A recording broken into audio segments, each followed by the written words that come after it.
Hey, we're live. Hey, it's on. I see it over there. Hi, everybody with the Becker virtual tasting crew. So welcome to week 69, and we are at our famous winemakers, Jon Leahy's favorite lineups this week. So we have the Counoise, we have the Grenache, and we have the Chevaux Noir. Love to introduce everybody tonight. So we have our winemaker down there, Jon Leahy. We have our assistant winemaker, Rachel Fanning, and then we have Kaylin Hall, and then myself, the wine club director. Yeah, right, wine club director, Bobby Totten, and we're here. So happy to see you guys with us today, and we're going to enjoy this beautiful lineup. And yeah, just want to kind of hand it on over and get into this beautiful wines that we're going to be enjoying tonight. Well, you know, you missed Kaylin's title. She is Supreme Commander of Allied Forces. That's right. Yes. Yeah. Yeah. So. Yeah. The Cecil B. DeMille. Yeah. Anyway, moving on from my close-up. So. Well, yeah, exactly. Okay. I'm ready for my close-up. Wait, I get the right side. Rachel's like, y'all are getting fired. Tomorrow. See what happens when there's nobody here to control us? So first of all, the Winemakers Gone Wild series. Oh, Wineries Gone Wild. I said winemakers, but yeah. Okay, yeah, Winemakers Gone Wild. I think we should give Bobby a new title, not just director of wine club. I think he should be like director of wine propaganda. Ooh, yeah, I like it. Propagandist. Yes, I like it a lot. Exactly. Yeah. Anyway, welcome everybody back to week 69. And since neither Dr. Becker or Dr. Becker are joining us at the moment, one of them will be here soon. I feel it incumbent upon us to thank you again for allowing us into your homes for a brief amount of time. And as we go in and continue through this, getting through the Delta variant of the pandemic, we would all encourage you to please take care of yourselves and those people around you. But at the same time, we're glad that you can join us for a glass of wine. So today, we're going to start off with the Counoise. So if you haven't done so, pour yourself a glass. And Rachel, I'm going to have you take off with the first sniff and taste of the Counoise. Give us your impression. And she's frozen. So one of the things that I absolutely love about this wine. Apparently, everybody is frozen except me. I'm here. Really? We're not. I'm not frozen. How did I? You Joe's must here. Yep, I'm here. Yep, there you are. There you are. I think it's just it's the dementia setting in. Something with that Jameson. There's Jameson. There you go. Jameson kicking in. Right. Jameson dementia. Counoise kids. One of the things that I absolutely love about this wine is that it is such a nice light-bodied, light, bright fruit. Now, granted, this is now what, a 4-year-old wine, but this is so easy drinking for the summer. And I am such a seasonal wine drinker. I tend to turn lovely shades of red. That drinking bigger red wines during the summer is just a no-go for me. And this is such a solution. Really is. All puns intended. All puns. All puns intended. Okay, Miss Chemist. All puns intended. Yeah. Yeah. They say chemists are all about solutions. All about the solutions. You just got to keep getting to the bottom of the bottle. I think this one is, over the last several years, definitely showing a little bit of its age. I think it's interesting to see how the fruit is maturing, and earlier on it was much more bright strawberries and red plums. Trying to now have to remember what it was like way back when, and to me it's becoming, while it still has all that nice red fruit, it's more savory, has more of the kind of a thyme and dried herbs notes to it. Oh, I agree. I think that's pretty indicative of the Rhones too. In general, they do tend to bottle age very well, but they do become much more savory as they get older. So Joe, what do you think of the Counoise now that now it's been in the bottle for a few years? We have not had this in a while. No, I haven't. I think it's what I'm appreciating about it. Number one, I love the color of this wine, and Counoise traditionally is used in Northern Rhone, even around Provence, and even into Languedoc. And it's considered a blending grape. It's, for those of you that aren't as familiar with it, and I'm sorry, John, I came in late. I didn't know if you had already explained all of this. No, I have not. Okay. No. But it's traditionally, it's one of the primary red varietals in Beaucastel. It's just Chateau Neuf, the Chateau Neuf de Pop reds, so forth. And I'm just thinking this wine has just sort of a beautiful, almost kind of a strawberry note still to it that's been there since like day one. But it's interesting how it's kind of, it's taken on a darker, richer, there's just a little bit of spice on the finish. I think we've talked about this wine at times, sometimes for certain types of Texas barbecue, but it's just amazing that how this wine has matured. Yeah, absolutely. So, Kaylin, are you ready to wax eloquent about the wine? I'll do my very best. So I remember shortly after these were bottled, being able to try them all, 3 C's, not just the Counoise, obviously, but how excited I was on this wine. And it's still just as exciting to get into right now. As Rachel touched on, I'm picking up more savory qualities, as you said, more indicative of Rhone varietals. But there's something on here that's reminiscent of tea. There's a tea edge that I'm picking up, and it is so lovely. And I feel like this, my bottle's slightly chilled, and I'm very pleased with that. I think that this is, I have a few bottles stashed, 6 of them to be exact.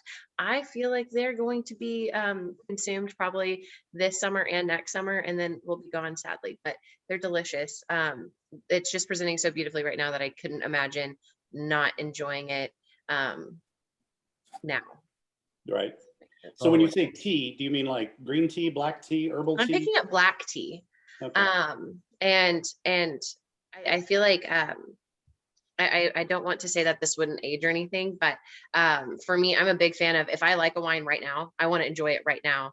I'm not as patient as other people are able to be.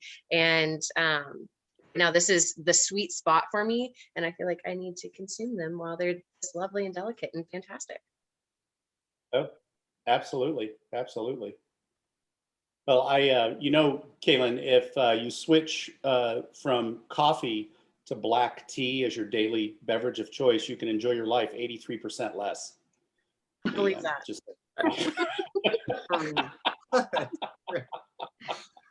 Can I, and then Bobby, I'm sorry, I don't mean to cut in front of you, but I just had a question. And that is, this is one of the 2017 wines that it's the Hurricane Harvey year. We had the tremendously long, cool growing season out in the high plains that we've talked about ad nauseum here on these feeds. But I'm just curious, at what point, John or Rachel, did you all start to sense that maybe this in the barrel, or even earlier, that you started to sense that this is something that we could bottle on its own? Well, I think honestly, we started tasting them and we started doing some preliminary blends. And then it was just like, how much fun would it be to share some of these varietals that people don't get to taste very often? And we weren't real sure at the very beginning if it would work out well to just bottle it, by itself. Now, this Counoise does have just a tiny, tiny touch of Cabernet in there, just a little itty bitty bit. When we found the Counoise by itself, or a couple of percentage points of Cabernet from the high plains in there, it really brought the fruit forward, and that's what we were really looking at.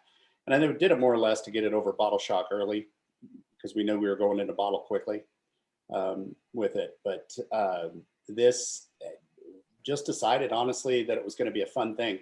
And when we sat down, Joe, we started talking about this, doing the 3 C's, the Counoise, the Carignan, and the Cinsault. was to give people an opportunity to taste a wine grape that normally gets blended away. And like you pointed out with the Chevaux Noir wines, which I was thinking I should run over to my wine closet and grab one. I've got a 94 in there Ooh. that is, yeah, it's fabulous. I drank the other few bottles of it, but it displays almost identical fruit to the nose on this particular Counoise, which is kind of exciting. So I have a little memory of, we have, well, 5 or 6 puncheons, the 132-gallon barrels that were on our tour back when we were open to all the masses and all the tours all the time. And there was one barrel that had just the Counoise by itself in there. And if Yep. memory serves me correctly, Doc said, that's mine. I want that Yeah. barrel. We're going to bottle Yeah. that one and it's mine. So that was always a fun little story. Like, we don't touch that one. We're going to bottle it. It's everything else. This is Doc's. So Yeah, we ended up bottling That's it. right. We did bottle it. Here it is. This is it. We're all sharing Doc's wine. Yeah. So this is Doc's bottle of wine. Hey, wait a minute. He's not watching, is he? I don't know. Yeah. Okay. Guess so. Updating my resume. No. yeah, it's click, click, click. Yeah. Right. Yeah. I'm getting a lot of people signing on here. I think you might know this lady, Kaylin. Her last name's Hall. I do know her. I've met her a few times. Yeah. Well, Mom says that this has been her go-to Thanksgiving wine. Yes. Yes. So perhaps I can save her a few as well. But John or Rachel and I am so sorry if I missed this. I was just curious what made you guys select this wine tonight? What is it about the Counoise that you wanted to explore or talk about or whatever? I just wanted an excuse to get a bottle out of the cellar to drink it. That's kind of how I felt last week. When you were asking me to be loquacious, I was like, Who needs to talk? I won't just stop. Wait a minute. Hold on. No, I really, really, really love Rhone varietals to begin with. And I was kind of excited that we were able to get some Counoise from the farmhouse folks. And when we went up there and Nick and Anthony were showing us, and the Counoise was in its second leaf, and we were looking at it, and and Nick was hemming and hawing about, this is kind of an experiment here. What's this supposed to do? And then on third leaf, we went up there because we were harvesting that year, and he was very concerned that the grapes were rather large and didn't look very colored up. And I'm like, well, that's Counoise. It looks like a table grape. So it really does. It's not tiny. It's a pretty big grape. And as a matter of fact, some of the Counoise grown in south of France does find its way on the tables as a table grape. But I was just excited to get it in. I don't know, Rachel, we went back and forth about how much to Saignée it that first year. We ended up taking a fair amount, and it did so well in the rosé, the 2017, that and then of course it made a much bolder wine after Saignéing a little bit there than I think it would have otherwise, because of the size that we needed to increase that skin to juice ratio. I think so. I absolutely agree. I was noticing the other day, I was looking at some of our wine labels, some upcoming bottlings that we have, and I had forgotten, when we started this program, we call it Bobby. Bobby actually was the one who introduced this phrase to me, the 3 C's on the seed, because the label are all artworks of Tony Bell, of course, and they're all C motif. And that was actually fun to get to go through all the slides and pick out the photos. But I had forgotten that we had labeled the back of these with our rare wine program. And I was like, this is something that we need to remember, that this was something we get to introduce to the public, that, there's not very many people in Texas for sure that have it. I think there's like 3 or 4. Yes, our rare wine program, and it's fun. It's fun to introduce these fun little things that you normally would never see. Do we know if anybody had bottled a Counoise in Texas prior to 2017's vintage? Yeah, That's yes, true. I think there are 2 wineries. Oh, really? Yeah. You're gonna want me to name Well, no. I mean, I generally don't. I don't think it's a problem if you name them. Do you? But Augusta Vin actually has, Okay. I want to say, almost 15 acres of Counoise planted. Oh, really? Right. We had a Counoise rosé out, and so does Ben. Okay.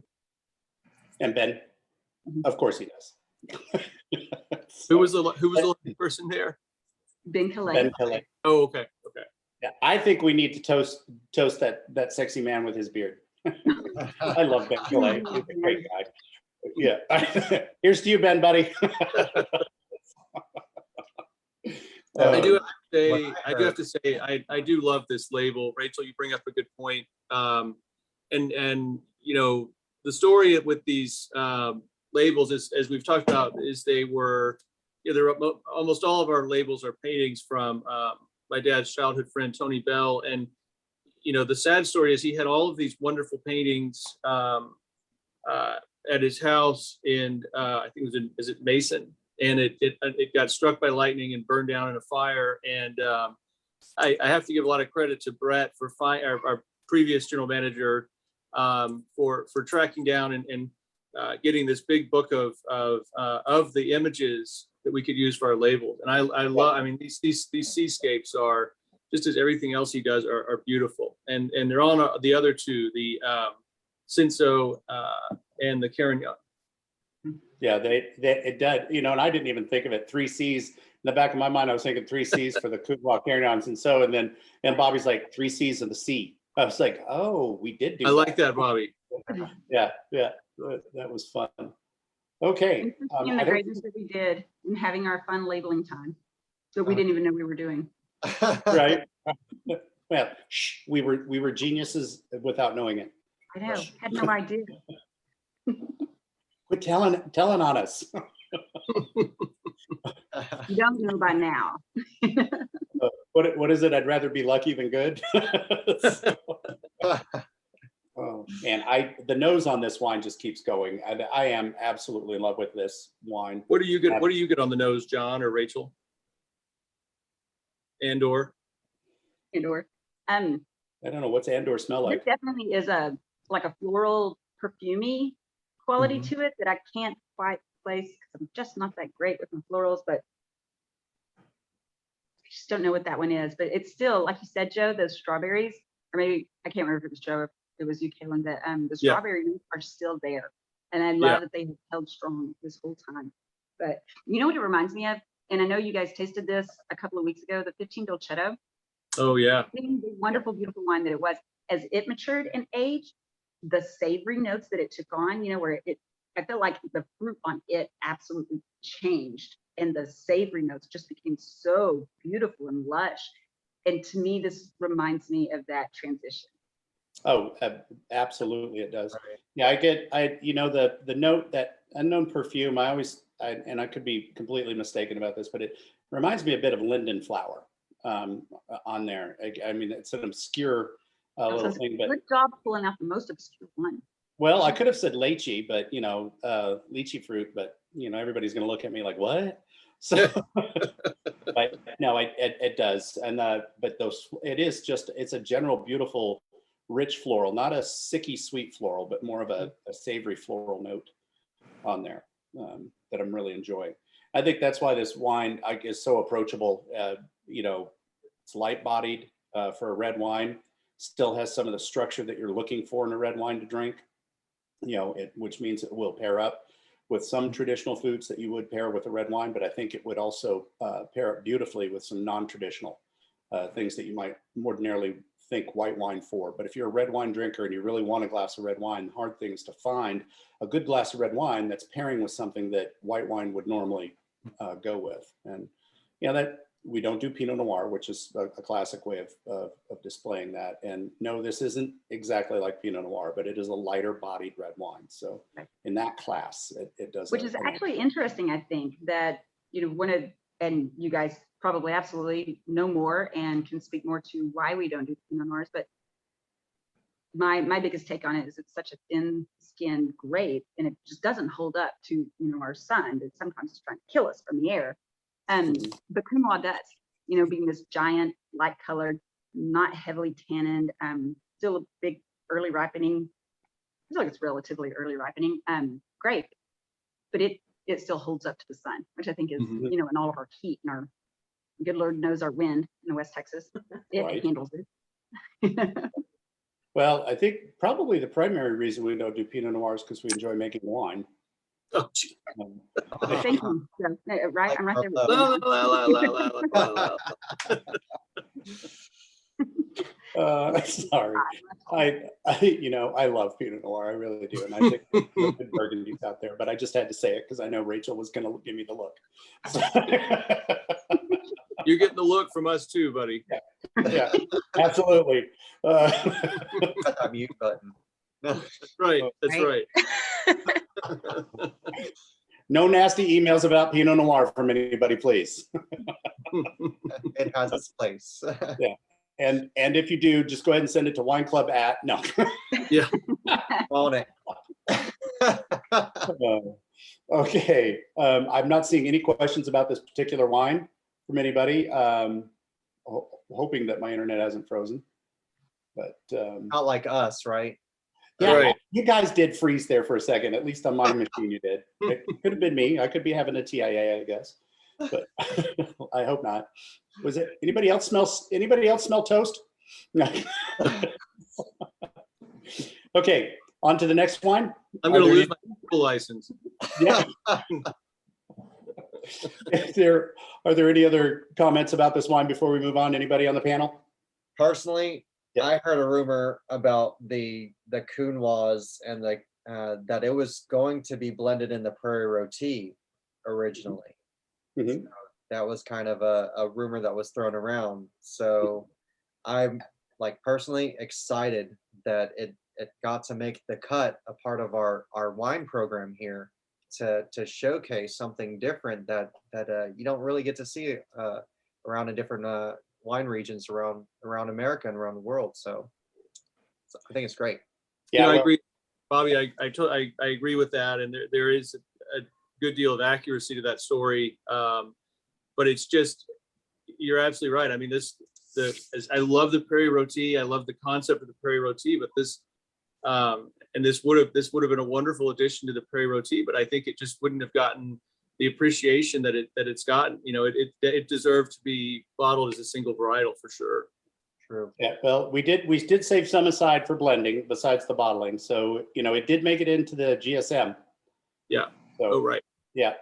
So we did have a little bit in there. So don't If tell I anybody. remember correctly, that's right, the GSM plus a C plus something. Yeah. The justification for bringing on the Counoise was because it was such a good integral part of that, the Prairie Roti, which was our big Rhone regimen. Absolutely. Yeah. Absolutely. And Yeah. I stand by that. I think it will next time we make one. Oh, can you imagine anything better than a little Counoise mixed with some Syrah, a touch of Mourvedre, a little Cinsault, maybe, just saying a Grenache on top just for flavoring. Uh-huh. Yeah. No Yeah. argument here. Yeah, we have, what do we have in the back vineyard there, Rachel? Growing? Grenache Noir. Yeah. Handy, huh? Handy, very handy. Yeah, so future projects. So, Yep. okay. Let me ask you this, Jonathan. On Yes. our barreling program for this one, it was about 75% new oak. The vast majority of it was American. What do you think? 75% new oak, it should have been 73% tank. Nope. Yeah, 73% in tank. Nope, 75% new oak. Oh, I'm sorry, I misread the underneath the blue tank line. That, yeah, 73% new oak. Yep. How do you feel about this in predominantly new oak versus neutral oak? And do you think it would benefit with the fruit from new versus neutral? Mhm. How would you think? Now, that? first of Do you have all, justification on these? new oak enhances fruit more so than neutral. It does. It really, really does. If you watch your toast levels according to varietal, it will enhance the fruit because the tannin structure, it really quickly binds those underdeveloped tannins in the grape with the tannins in the barrel. And that's what we love about new oak. So your fruit is there. For a fresh fruit varietal or a fruit forward varietal like this, the thing you've got to be very, very careful of are those savory notes. So you notice that only 4% of it was in French oak. The rest of it's American oak. American tends to be a sweeter profile, where French tends to be a more savory profile. Talk general rules of thumb. They would be fine in neutral oak. I think if we put 100% neutral oak on here, it would probably be perfectly great. I don't think it would be a problem at all. But we were initially aging this wine in order to put into some of our bolder programs like the Prairie Roti. It just so happened it did very, very well on its own. And that's why we ended up bottling a little bit. We only did what, 400 or 500 cases of it initially. So can I get you to expound on that a little bit? Because Rachel, you said that the tasty notes, and I really appreciate that. When we first harvested and we fermented it and we're moving it into oak, how are you deciding how much at that point? Obviously, you're going to put most of it in American, but are you initially putting some into French as well? Are you moving some into French later on? How do you determine? Is there We did both of those, Joe. So one trick that we love to do is to take some of the French oak that we've used on the Viognier and the Sauvignon Blanc program when we do initial rackings. You know, French oak is such a tighter grain; it takes a long time to use up a lot of those savory characteristics in the oak. So we'll take that out for the white program, put the white into neutral, and take those once used for 6 or 8 months, then put them back into the red program, you know, after MLF the next spring. That's one trick that I look at doing, especially depending on depends on how often Rachel comes in, opens the door and goes, "Have you tasted this? What is going on here?" And it's like, okay. So, what is this? What have you done? I would like to remind I you that expect her to have a flaming sword in one hand. You know, what have you transgressed? It's like, ee. I would like to say the vast majority of the time I walk in and go, "Hey, we didn't mess this up. This is actually Yeah, I pretty good." did. That's true. That's always a good day. Yeah. What I try to do, Joe, is one, new oak can certainly overpower. Yeah. We've all seen that, the toasted edges, especially something like if you keep Chardonnay in a barrel less than 2 years, you'll overpower it with new oak. Yeah. Oh boy. Oh my Right? goodness. I know. Here we go. Okay. Didn't know I stepped in it. Yeah. No, with red wine, I think, first of all, most reds are much more forgiving than whites in new oak.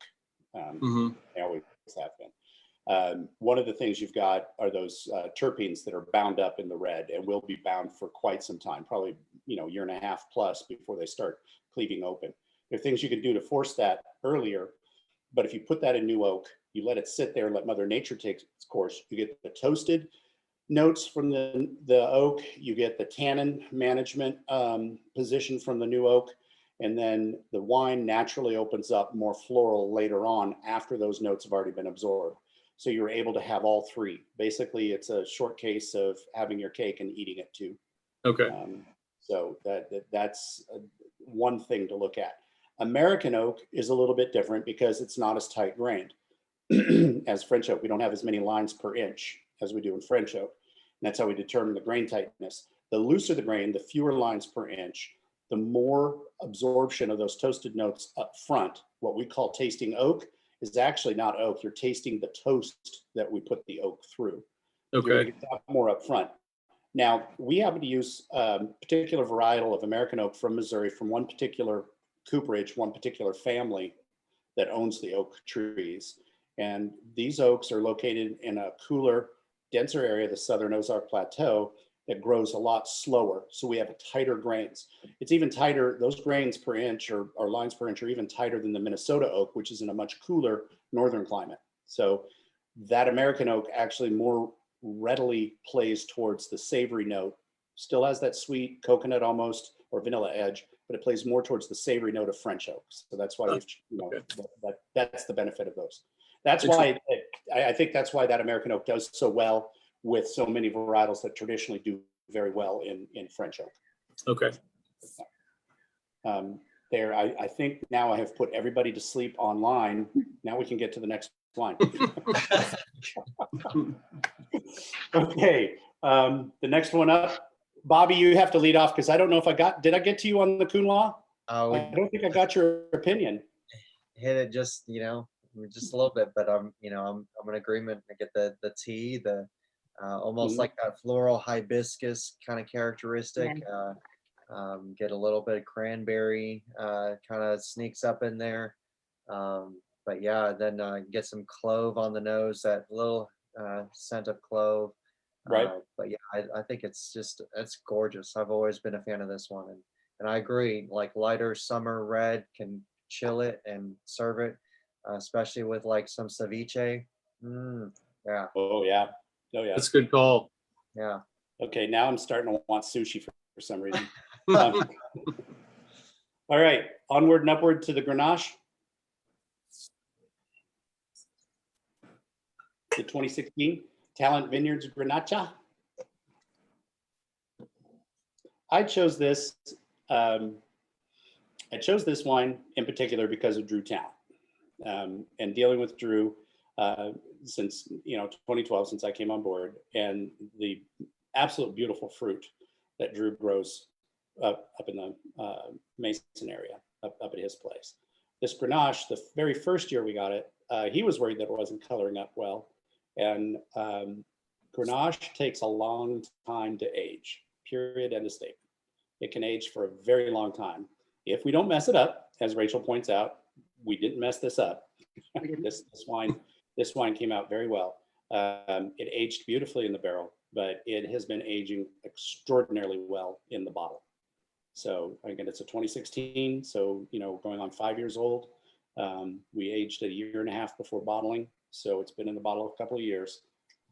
I just felt like this deserved a little more center stage attention for everybody, because we often, it's for sale in the winery, and we often ignore it for other sexier things, but I don't think you can get sexier than Grenache. Who ignores this? I know, right? Shame. I think I think I have to agree, John. I feel like it's a well-kept secret in Texas. It's such a popular grape in other climates of the world, but it's just, it really adds so much to a lot of the wines we make. It does. Yeah, so. Oh, and Betty just asked an interesting question before we get to everybody's opinion. What does reserve mean? I can say what that means to me, and it may have a slightly different meaning to you guys, but to us, reserve means that, and just to back up a little bit, I think probably the two of the biggest things that have contributed to our success as a vineyard is that we have access to, I feel like, the best grape growers in Texas. We just tasted Farmhouse, we're tasting Drew's wines. And then we've also had John and Rachel have been fabulous, making incredible wines for us. And I think that we've also had this amazing barrel program for so long. And so for us, the reserve means that we're then taking these, we're taking particular lots, either barrel lots, or particular vineyards. So if you look at, we have our reserve vineyard, we have like our Canada family Cabernet from Mrs. Canada's vineyard, or we have the Wilmeth Cabernet that comes from Jet Wilmeth's vineyard. So these are the, in these particular years, and these particular vineyards, these are grapes that we think, like in the case of Mrs. Canada, is making the best, grapes for us, enough to make it a blend that's very special to us, a reserve blend. Either in particular, like this year with the Grenache, we don't make a reserve Grenache every year, but this particular year we felt that the quality of the grapes, the juice, and how it was doing in the barrel, just in terms of richness, savoriness, everything, we could set it aside as one of our lots that we can call a reserve. That is, that it's the one of the very best lots of that year for us, and then that we make a reserve blend. I hope I'm explaining that okay. I don't know if you guys would expect that. Well, Yeah. I go ahead. 1, 2, 3. Ready? Rochambeau. That game, that doesn't make any sense at all. Rock always wins. No, I would absolutely concur with that. And maybe not everybody understands that during harvest, we often will bring in several different lots or the same grape from several different vineyards. They come in at different times, even from the same vineyard. Sometimes that same grape will come in at different times as it ripens differently in different parts of the vineyard. So we may end up with 3 or 4 individual lots of Grenache from around the state, and to be able to choose, one to be the reserve is really kind of cool. I also love the fact that I think before 2016, our last Grenache, our last single varietal bottling of Grenache was 2012, because we just don't get it every year. I Right. mean, it's kind of a special we little don't. baby. So I love the fact that whenever we have it, we get to present it. And we are fortunate that we do have several growers doing a lot of really, really amazing stuff to be able to present this way. Right. Yeah, and it does not produce a heavy amount of weight on the vine either. So it is a more temperamental grape to deal with. Right. Yeah, I think everybody will agree with that, and I think everybody will also say Syrah is horrible to deal with, but both of those There's grapes. 2 people in the world. Two Yeah. people in the world. 2 people in the world. Well, to get back to Betty's question, so Betty, just so you know, technically, reserve is not a protected statement on the wine label, which means that you can use it as you deem fit in the winery. But we choose to use it to delineate a special bottling, something that we want you to pay special attention to. But yeah, I don't know if you were asking just for us or what the technical reserve means, but reserve is not a protected statement. So you can see it in a lot of things. I think most vineyards respect the idea that they're reserving that term. Sorry about double usage, but I think they respect the idea that they're reserving that term for a wine that they want you to pay attention to. So. Okay, on to the tasting. Bobby, lead us off. What do you think? Yeah, it's beautiful. Getting some of that bright cherry right up front. I was getting little hints of spice. I mean, almost like a spicy note, kind of a pepper, kind of a finish. Kind of a black pepper finish to it. I'm kind of used to like heat. So I mean, when I taste a little bit of heat, it just kind of it's like whatever. It's not that spicy, but there's a little bit of that spiciness that just kind of comes up right on the finish. But yeah, I just get some of that almost like a cocoa kind of on the finish, some tobacco, like on the lighter side tobacco, not like a deep toasted tobacco, just kind of just more of a green kind of a tobacco characteristic. But yeah, it's a great wine. I remember with this Grenache that when we released this one, kind of a little story.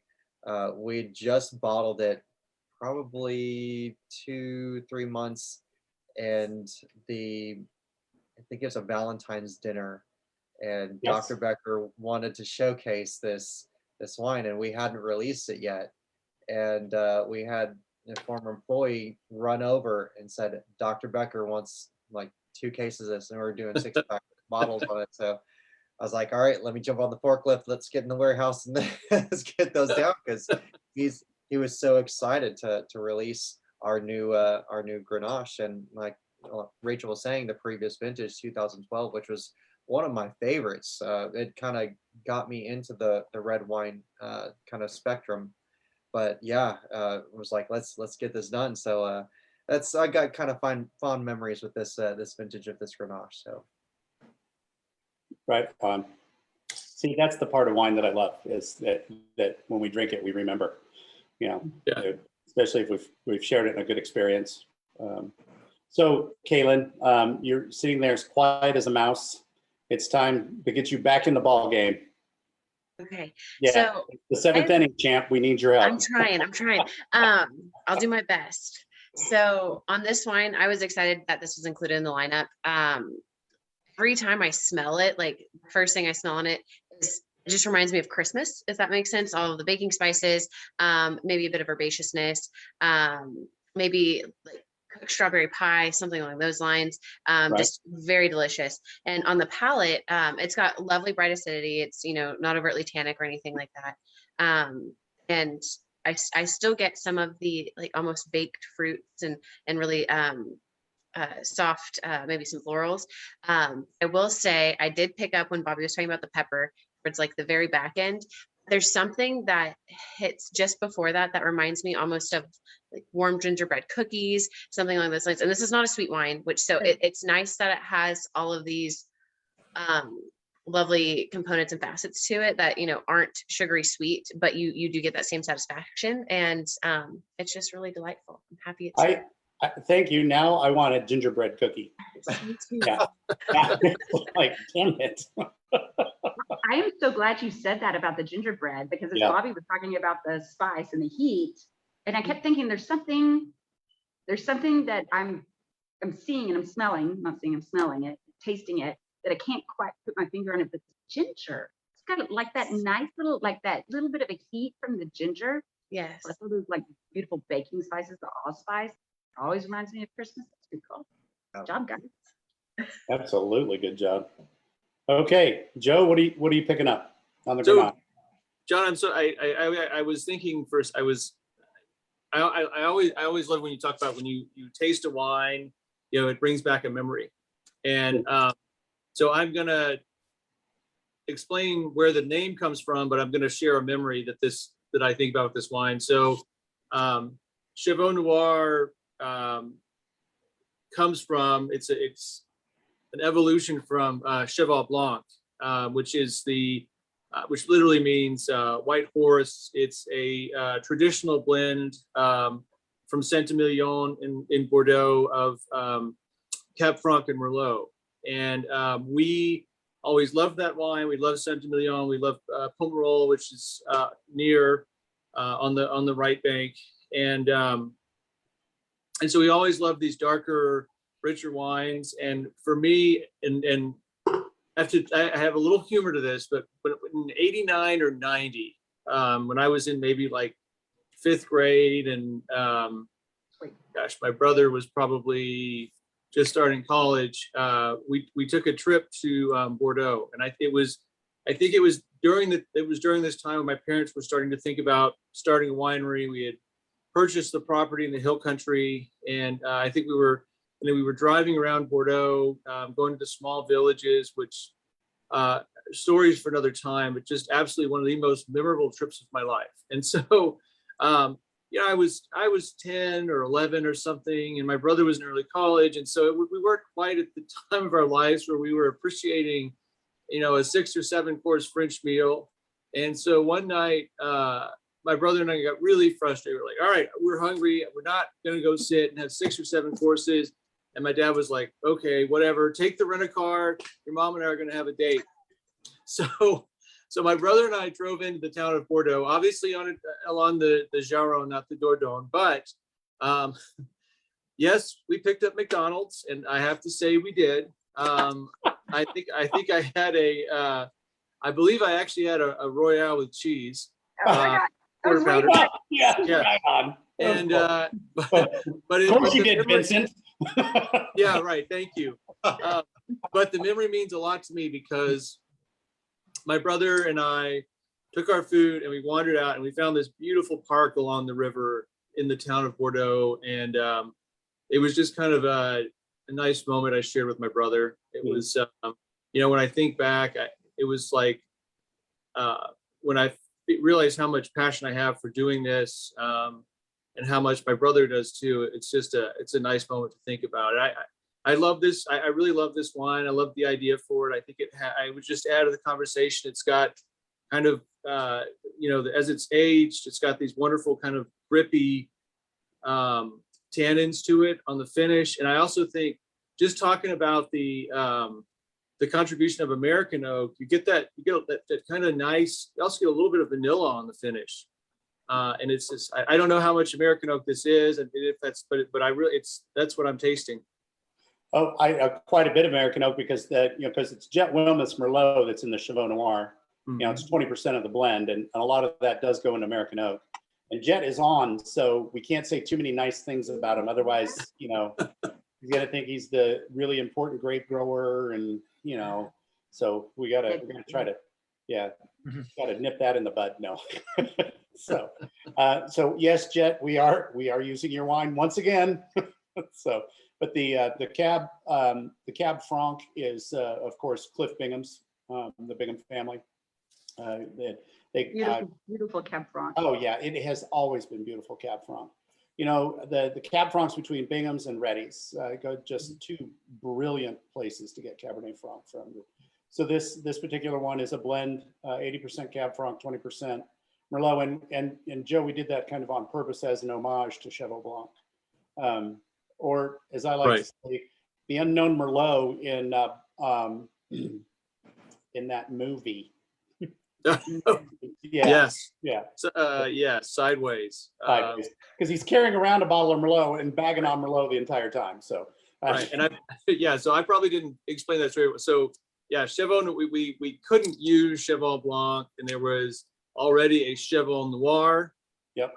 So Dad and I came up with Chevaux Noir, meaning dark horses. But I think it fits the name. I think it's a dark, beautiful wine. You get Jet's lovely perfumed Merlot.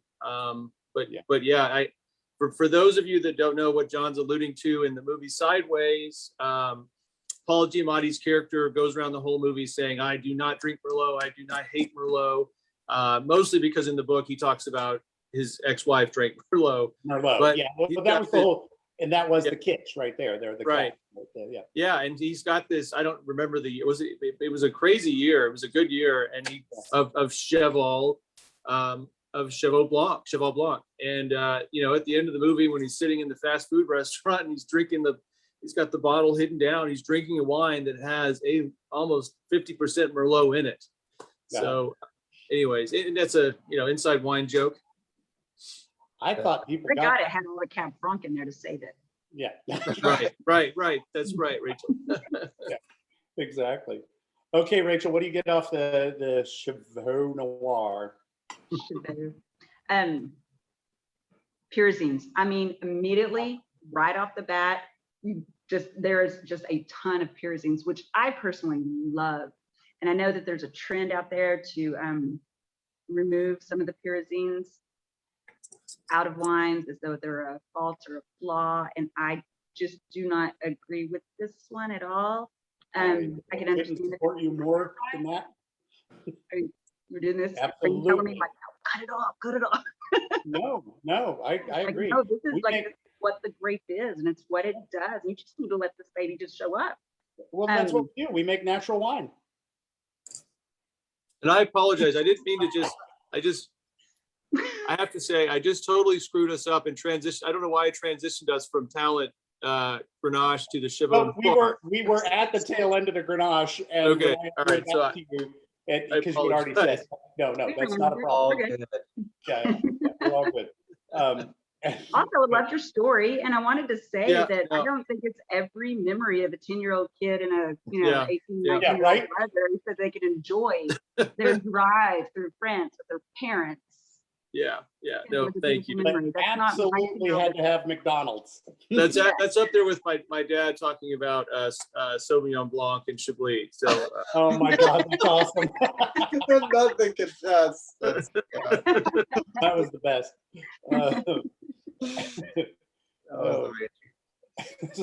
So okay, Bobby, what are you getting? I mean the pyrazines, as soon as I smell it, like that green bell pepper just right there. It also reminds me of there's days that happens at HEB where they do like the hatch pepper roasting like walking up and smelling all that. I totally get that just right on the nose. Just like that roasted hatch pepper just kind of hits me right in the face. So but yeah, the depth, the tannin structure, I mean, it's so deep. And I mean, just the plumminess, I get like some dark plum characteristic to it. So I mean, almost like that bright note where you like bite into a plum and like that, get that sharp acidity, and then that, rich fruit, the dark fruit that comes right after it. I think it's a beautiful wine, and this one will definitely hold up with the tannins of, at least another 10 years. I would say. Mhm. Yeah, I get in, to reference back to Rachel's Pierzine comment, and I couldn't agree with you more, Rachel. Like, why bother removing them? It's ridiculous. It's part of the grape. And though I love to make fun of the term natural wine, we certainly don't I felt mess with that. our wines very much. But in this Pierzine, I get this beautiful transition, going from the edge of green, which is like bell pepper, grass, jalapeno, hatch, green chili, all of those, going into the deeper note of Pierzine, which is the chocolate and coffee, followed by that blend between the Japanese or Santa Rosa plum, that the plum style that you're talking about. But I can keep going. I've read every issue of Wine Spectator ever written. Yeah, but seriously, that plum note is very much there. But that, and that brings up a point too about the Pierzine, because the Pierzines that develop here early do have more of a bell pepper or a chili pepper style or a grassy edge. Later in life, if that wine ages well, they do transmute into those chocolate and coffee notes on there. Wow. So, Kaylin, have we gotten you in on the Chevaux Noir yet? No, but y'all have used all of my favorite words. Yeah. I was for sure thinking Japanese plum. Mhm. No, really, it's been a while since I tried this wine. I remember when it came out in the tasting room, and it was really exciting. Anytime you get a new wine, it's always exciting, right? And initially I picked up, I want to say almost brighter red fruit.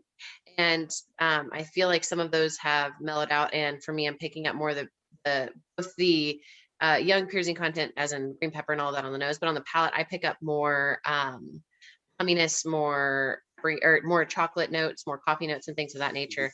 But I just remember how much fun it was to have people come in and say, well, I don't really enjoy red wine per se. And for this, it was a very good educational tool. Be like, well, okay, so have you ever tried a wine that is like this one? It really stands out on the palate and on the nose. Not to say that the others don't. If you are not familiar with the nuances of red wines and notes that you typically pick up in general, if you hand this to somebody and they're like, yeah, well, I typically drink these things, and I look at tastings as a way to explore and find wines that may suit your palate, and just broaden your horizon. To bring this one to play and just say like, okay, hey, so smell this wine, smell it a few good times, and tell me what you pick up. People would say, I feel like I'm crazy, but like bell pepper or jalapeno. I'm like, no, Yeah. yes, that's Yeah. one of the most awesome things. And Absolutely. so it's been a while since I've been able to try this wine, and it is still so beautiful. And I'm happy to have a lovely glass of it right now. I think, in reference back to Joe's comment, Bobby, I think we need to have this wine, and you need to pick up a cheeseburger from McDonald's, from Burger King, and from Whataburger, and we need to do a taste trial to see which one goes best. I'm in. I love that. Yeah. You didn't have me at McDonald's, but I'm in now. Yeah. Let me just I have to just explain. I think I was sitting here with the Grenache, looking at the Chevaux Noir bottle, and thinking about that. Probably some part of me was thinking about wanting a Big Mac or a burger. So Drew, if you're listening, I apologize. I was not meaning to gloss over your wonderful wine, but anyways. No, we didn't. We did spend some time. Yes, there are a couple of people are like, okay, I'm not crazy. We just transitioned quickly. Yeah. Yeah. Sorry about that. Tonight we shifted gears without pushing in the clutch. It's okay, people. It's like a Volkswagen. You really don't need a clutch. Grind that gear. Okay. Well, you I guys had a you like an should not automatic have a stick. Volkswagen because you don't have to grind it. It just moves. It just moves. You just let off the gas and move it. Yeah. It's a racing car. Yeah. So Short- with that said, what was the, I didn't, if I missed it, I'm sorry, but what was the primary reason you guys picked the Chevaux Noir? So I picked the Chevaux Noir because, like Rachel, I'm a bit of a Pyrazine nut. So, and the Chevaux to me is that Merlot Cab Franc blend is Yeah. gorgeous. I really love it. Okay. And I would really love it if we could test try it between the top 10 vintages from Cheval Blanc. So if you Oh, that'd be fun. Yeah, It's wouldn't on that one too. Bobby. The next Um, one. think, let's see, I don't know, do you think 100K would cover that? But yeah, no, I picked it because I really love this wine and I love the idea of what a blend is. I guess it's my little dig at trying to explain blending in the winemaker or wine context versus what people think is the purity of a single varietal, which Right? hokum, but that's beside the point. I if the think blend that's stands such an alone, excellent point. I'm sorry, I'm talking over you. I don't mean to. No, go right ahead. Thanks. I think I will. But I think that's such a great point, John, that sometimes we put so much emphasis on the idea of a single varietal. Mhm. Whenever blends are so beautiful, when you can find these things, it's not unlike pairing food with wine. When you find these things that go, whether it's complementary or congruently together and create something so beautiful, why wouldn't you? Well, I often ask people, how many single varietal foods do they eat in a given day or drink? I bet there's a lot. Well, I mean, you can eat a solid carrot. You can drink a glass of water. But if you do it together, you've blended carrot and water. So, yeah. That's the worst example I've ever heard in my life. No, it's very appropriate because you'll All right, remember better it. analogy. I'm going to give you 3 more minutes Okay, to come up with a You better can one. have cake, but cake without flour and egg and sugar, those are all separate foods. Sorry, it's a blend. Chicken over I said cake, not chicken. Who does chicken? carrots and water. Well, Stop it, Bobby. I do. I do. I didn't have No, and y'all are right. I mean, the blending part, I mean, some people say they talk about being purists and everything about single varietals, and they're like, oh, I just like cab or I like this, but it's usually not No. just that. I mean, it's blended with different things because they want to make the best wine that they possibly can make. And that's kind of what we want to do as well. So we want to showcase the fruit and not take away from it. So we're gonna, put some things in there like some Petit Verdot or Petit Syrah just to give it a little bit more structure, a little bit more body, and a little bit more tannin, all that kind of stuff. So I mean, that's the thing. That's recipes. I think I agree with you, Bobby. I think for me, I think that's the most fun. Obviously, there's a lot of work that goes on in the back of the house with John and Rachel and Daryl and Juan and the guys. But I love that. And that was, just to jump back to last week, that was why all those wines that I picked because those were most fun that I had blending was those blending sessions we did with John for those wines. Yeah, it's just fun to be able to have, it's a palette to paint with. So, Yeah. and I think Rachel and I are very fortunate to have such a broad palette to choose from. So, okay, now somebody just said, for those of us who actually know what grinding gears really is, okay, Debbie, besides a great cue to the Chevy Nova, I love it. All right, somebody's been in. Yeah. Okay. I don't know. Are there any other questions from our esteemed audience members or panel members? Anything else you want to add to the Chevaux Noir before we get to my favorite time of the day? Okay, I'll take a second to see. I just wanted to say one more thing. I'm very excited. I really like this lineup. This was very fun. So something to be said about the 2014 vintage was coming off of the 2013 vintage, which was kind of a catastrophe for Texas. We Right. all learned a great lesson that, oh my God, it gets cold here sometimes and we need to prepare for it. Right. So 2014 was a recovery year, and our yields were still down, our production was still down. And I think it's pretty amazing to come up with such a fabulous, beautiful wine in a recovery, let's just see where we're going and see how this happens kind of year. Yes. And it just dawned on me when I was listening to all of your conversations and your notes on the tasting that maybe 2014 was not the year that we thought would produce something so pretty for our inaugural Chevaux Noir. Right. Yeah, that 2014 did produce a couple of really good wines for us, and we did get a couple of really good awards off of that vintage. So Did you say we got a couple of good ports? awards. Awards. I thought you said a couple of good ports. I'm like, Yeah. Yeah, I agree with Rachel. I always agree with that point. 13 we had we had the freeze on May 13th. Is that right? And we had No, it was earlier. It was actually the week before. week before, and then 14 was just an incredible recovery year. That was the the 14 Raven that won the double gold. good point. Yeah. Yeah. Yep. Indeed. I also like to draw some parallels to this year versus last year. Where last year was not as terrible as 2013, but it was still pretty hard on our industry. And this year being our recovery year, let's hope it follows suit. Yes. Speaking of which, we start harvest on the estate on Monday. So we'll be harvesting the Sauvignon Blanc Monday morning. So that'll be the first grape in of 2021. So Wow. I guess it's going to happen. I know it comes every year, doesn't it? Yeah. In the immortal words of Almost Famous, it's happening. Okay. So favorite time of the day, food pairing. Who do we start with? The quietest person in the room, Kaylin. Pick one wine, one food. One wine, one food. Okay.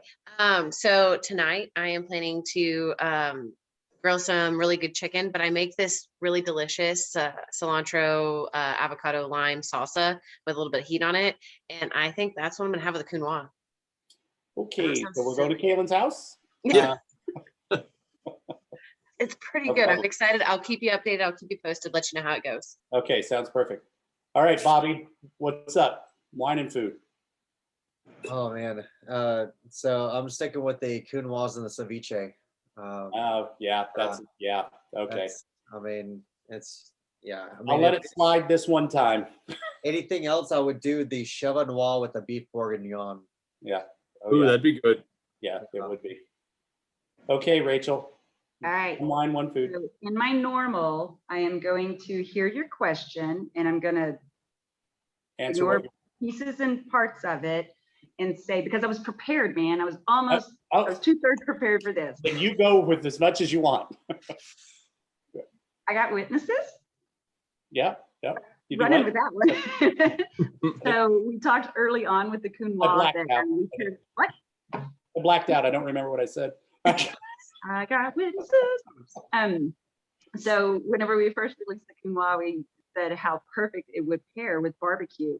And I am Yeah. still do that. And I don't want a vinegary based barbecue. I want something a little bit more savory, Mhm. it's stupid to say pairs well with it because really pairs well with it is the whole point. But that's what I want is more of a savory kind of a style barbecue. But on the Grenache, I would love that super peppery coated salami. Oh, that sounds really, really good. Yeah. It's probably going to Okay. be dinner. Yeah, now it's getting close to dinner time. Okay, Joe. Yeah, so just to continue along your comments, Rachel, my sister-in-law is from North Carolina, who thinks that their vinegar-based barbecue is very much superior to ours. I just have to say that's total nonsense. But I was for the Counoise. Yeah, I mentioned barbecue earlier. I was also thinking our chef at the winery, Michael, cooked a beautiful salmon dish a couple weeks ago. I think that we paired with the Carignan, but I was also thinking that the Counoise would have been good with it as well. And I think that's a good. I feel like you can have. I think about a salmon with a good New Zealand Pinot and Pinot Noir. We were talking about similarity, and I think the Counoise would be good as well. The other food pairing thought I had was with the Grenache. Grenache has a tremendous planting in Spain where it's called Garnacha. I believe it's a different clone of Grenache, and I was very excited. I think Drew, who planted this grape for us, also has planted Garnacha, and I think it's like second or third leaf. So I'm very excited. I think very excited at some point to get to try some of that, but after it's produced. But I was thinking maybe the right type of paella would be good with the Grenache Reserve. Yeah, would be good. Very good. Yeah. Okay. So Bobby, what do we have online for next week? Next week, it looks like it's Will Becker's favorites. Aha. So we have our 2016 Reserve Merlot. We have the what was that? The 2016 Chevaux Noir, Mhm. and then the 2017 Cab Franc. So that'll be fun. That's perfect. It's gonna be a fun one. Yeah, well, it will be great. Okay, any other wine club announcements or anything? Any updates on anything coming up? I know what we have been doing recently for a special kind of a decanted wine in the wine club is the 2014 vintage of the Chevaux Noir. So we have been showcasing that. So to taste this, a part of this lineup, I think it's very serendipitous that we be able to showcase this. So I think it's great. But we're gearing up for the hands-on harvest coming second weekend of August, and yeah, we're just excited about new things coming down the pipeline. Yep, we got quite a few new things, and I'm really enjoying the way the wine club blocks are looking. The Sangiovese and the Petite Syrah are look beautifully, doing very well. So it looks like we're going to have a pretty nice harvest from those blocks for everybody this year. And even that new block of Chardonnay growing up quite prettily. Mm-hmm. You mean Sauvignon Blanc? That's exactly what I meant. The mix of both. All right. It's Okay, Chablis you and Doc Sauvignon both. I was wondering if we had a secret vineyard planting I wasn't aware of. That's I wasn't going to say anything. It's going to be a great surprise. It's going to be an amazing one. You guys are going to be so excited. Right. Exactly. Okay, so I think that's about it. Joe, any final words, sir? No, I would just say that I know it's rough. We're still dealing with this awful Delta variant of COVID-19, which is kind of slowed down the recovery that we all wanted this summer. But I hope everybody's staying safe, and hope people will continue to spend Wednesday evening with us. And we'll look forward to my brother next week. Oh, absolutely. We'll have Will on next week with us, so that'll be fun. Yeah. All righty, everybody. Thank you again. Cheers to everyone. Good health, good glass of wine, and thank you once again for allowing us into your lives for an hour. See you Fun next week. Santé.